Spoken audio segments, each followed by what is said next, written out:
আগামী ম্যাচে আমাদের কোচ মাঠে থাকতে পারবেন না। যার অনূর্ধ্ব সাফ চ্যাম্পিয়নশিপে আমরা সেমিফাইনালে পৌঁছে গেছি আমাদের প্রতিপক্ষ নেপাল। কিন্তু বাংলাদেশ এবং ভারতের যে ম্যাচটা হলো সেই ম্যাচে আমরা যে বড় ভুলগুলো করলাম সেই ভুলগুলো থেকে কি আমরা কোনো শিক্ষা নিয়েছি? কোচিং স্টাফ এবং প্লেয়াররা কি আমরা শিক্ষা নিলাম?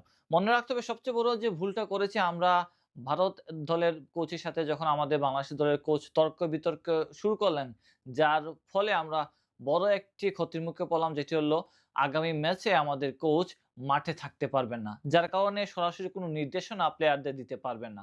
তাই আমাদের মাথা গরম করার কারণে আমাদের বড় একটা ক্ষতি হয়ে গেল। মাঠে কোচ না থাকা আমাদের জন্য একটি নেগেটিভ পয়েন্ট এবং আমাদের সরাসরি কোনো নির্দেশনা আমাদের প্লেয়াররা পাবেন না। এছাড়া আমাদের প্লেয়াররা যে মাথা গরম করে খেলছেন এটা আমার ব্যক্তিগত মত। আমার মনে হয়েছে যে আমাদের কিছু প্লেয়ার অনেকটা আমি কারো নাম নিচ্ছি না, খুব মাথা গরম হয়ে গেছেন বা খুব এক্সাইটমেন্ট খুব বেশি নিয়ে খেলতে গিয়ে ভুলগুলো করে ফেলছেন। আমি যদি ঠিক আ আ আ ক্যাপ্টেনের কথা বলি আমাদের, তিনিও কিন্তু বড় ভুল করেছেন। অনেক ভালো সুযোগ ছিল। তিনি আসলে তাড়াহুড়া করতে গিয়ে সঠিক ডিসিশনটা নিতে পারেননি হয়তো।